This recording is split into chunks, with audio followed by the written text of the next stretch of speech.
Good morning to y'all. I pray you are holding up well considering the circumstances we're in.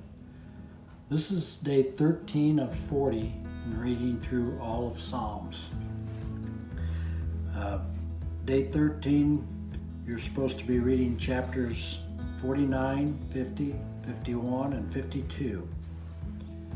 Today, I've chosen Psalms 51 for my devotional. This psalm is David's confession of his sin with Bathsheba. It's probably one of the clearest examples of repentance and confession in the Bible. And I would like to read just a few verses. I'm just going to highlight a few things that I've kind of made notes on in the times that I've studied this. But verse 1, have mercy on me, O God, according to unfailing love. According to the great compassion, blot out my transgressions. So here you see, he's asking for mercy. He's asking for God's love and forgiveness. He wants him to forgive his sins, his transgressions or his sins. Verse 2, wash away my iniquities and cleanse me from sin. He's asking God to cleanse him from his sin. For I know my transgressions and my sin is always before me. Against you and you only have I sinned and done what is evil in your sight. Now that's a confession. He's confessing that he has sinned. And as we go on down through here, it says in the second half of 4, so that you are proven right when you speak and justified when you judge. So David understands that God is who he believes in and who he knows. So he's having this conversation with God about this in a prayer or a song or however you want to interpret it. And then verse 7, cleanse me with hyssop and I will be clean.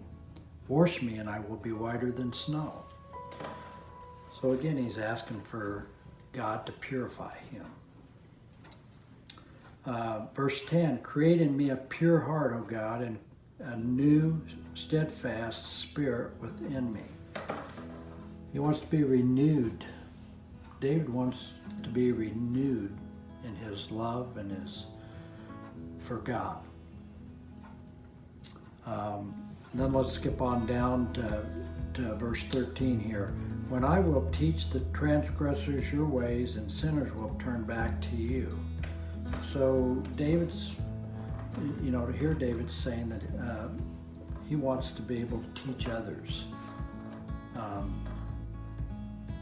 and show them that they can turn from their sin. He wants to be an example. Then let's skip all the way down to 17. The sacrifice of God are a broken spirit, a broken and contrite heart. So he understands that he's got to have his spirit broken so that he can serve God. I just find this chapter interesting that, we see asking for mercy, we see asking for forgiveness, and we ask to be cleansed. And then he starts through it again and he's confessing his sin. And then he wants to teach again. So I thought this was very interesting. I hope that as we go through this weekend, that as we remember Easter as the time when Jesus was put on the cross, he died and was buried, and 3 days later he arose from the dead, and the tomb was empty.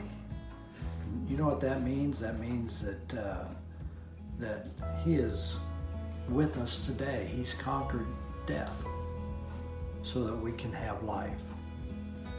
Again, I pray that you will have a good Easter season and that eventually we'll be able to be back together again. So have a good day. Thank you.